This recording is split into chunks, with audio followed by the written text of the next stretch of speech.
So I want to show you guys some of the things that you have to factor in into your day. So let's see. I don't know how to. Oh, here. How to. I have to factor in dog rubbing time. She came here and my desk is in the living room because my daughter recently moved in with this beautiful dog, and she came right up to me after we were done with the live, and she butted her nose like under my arm, and she has not stopped asking for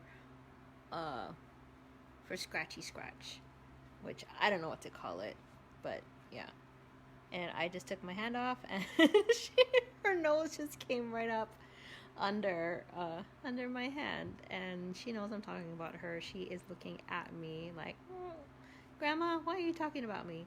But that just goes to show that yes, my kids are older, but we all have responsibilities to handle during the day.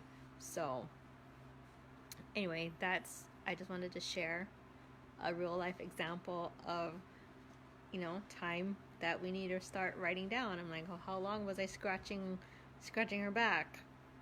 Maybe like 2 minutes or so. But she does come here, like she didn't come here for like the majority of the day. She was just kind of doing her own thing, but every once and again she'll come, and it's just, that's her time where I kind of joke around, like she'll come, and every time I say the word she knows I'm talking about her. But yes, I'm talking about you. But she'll literally come at the end of like the day, or if she wants me to get off the computer, it's kind of like her way of like, Grandma, it's time to stop working, and then she'll just keep butting her nose under my arm. I'm trying to type, I'm trying to do work or whatever, but she'll come right up to me at the desk, and she will ask for love. And I love giving her love. So don't beat yourself up if you look at your schedule and there's like, oh my gosh, I spend like more than half of my day with my kids. It's like, it's fine. We're going to be talking more about that the rest of the week. And honestly, yeah, this whole, like, the purpose of the challenge, why I created it and why I picked the focal points, it took me a while to really dial in and tap into what I really wanted to get across, the vibe that I wanted to release during this challenge. And it was going one way, and then God redirected my path, and I just had to restructure everything and tell my team we're moving in a new direction, even at the last minute. But I'm glad I have a team that knows that God is first for me, and he moves. When he moves, I move, which hasn't been the case in the past. And this is like an ad hoc that I'm adding in, but really, I've talked about it before. So if you're new to the group, I did a live last week or the week before about God being the CEO of your business. And when we put God at the forefront, right? Matthew 6:22, right? Seek ye first the kingdom of God, and then all these things shall be added unto you. And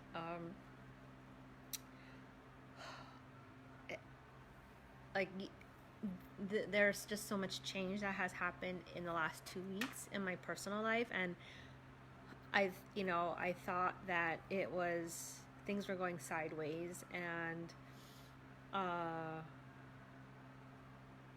just honestly, God was just asking me to come clean my slate and get before him and let him be in charge of my business. I kind of was letting him be like the CEO or the master of like my spiritual life. And then, being the master of like my church life and my volunteer life. And the last piece that I offered up to him was my business, because I was like, well, my business is work, you know. But even when I was working, you know, at the refinery, things things were hard for me. I was the only female, and you know, working with men, working with tools in a very masculine environment. So think about working in a like an auto body shop, being a female. That's kind of what it was like to work there. Kind of grungy, kind of locker room me. Yeah, yeah.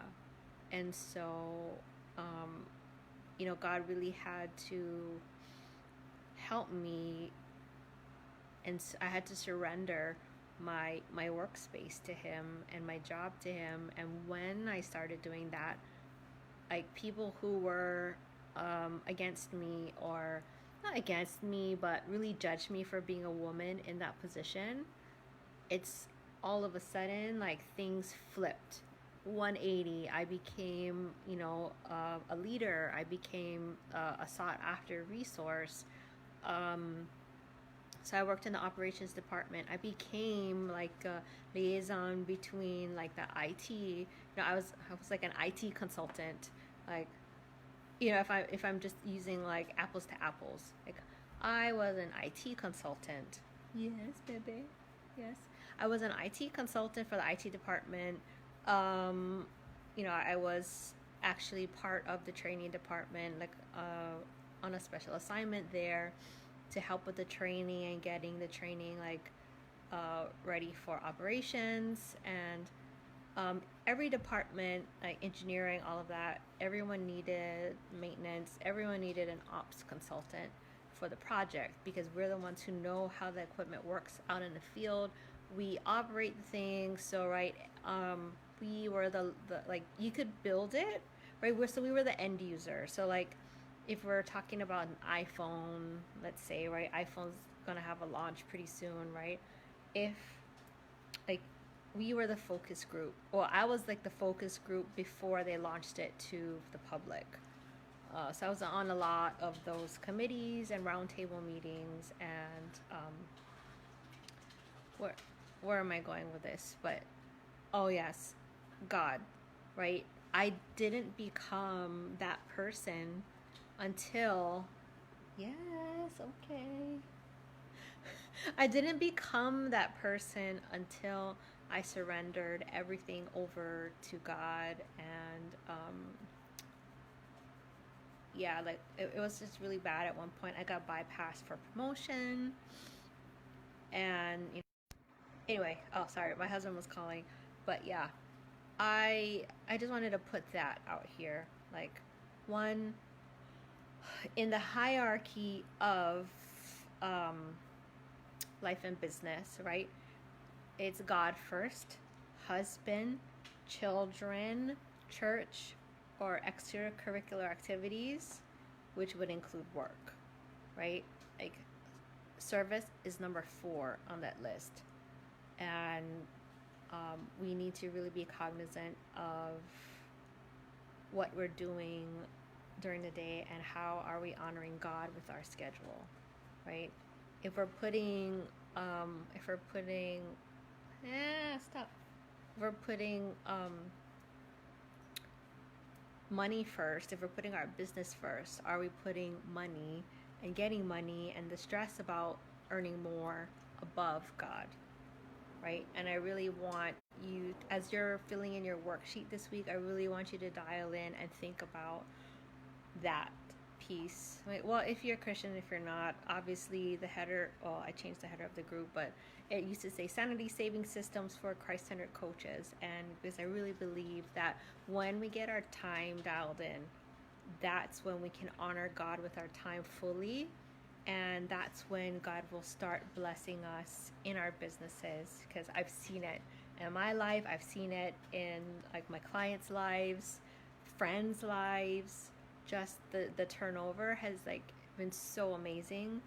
And that's just an added piece that I wanted to share today. So love you guys. I will talk to you again tomorrow, 4 p.m. Same bat, right? I didn't watch it. I didn't used to watch the cartoon, but right, same bat time, same bat channel. I'll be here. Okay, talk to you guys tomorrow. Bye. Yes. Oh, you want to be on the TV? You want to be on the TV? I know you don't want to be on TV. She doesn't like the camera. She really hates it. So, okay, bye.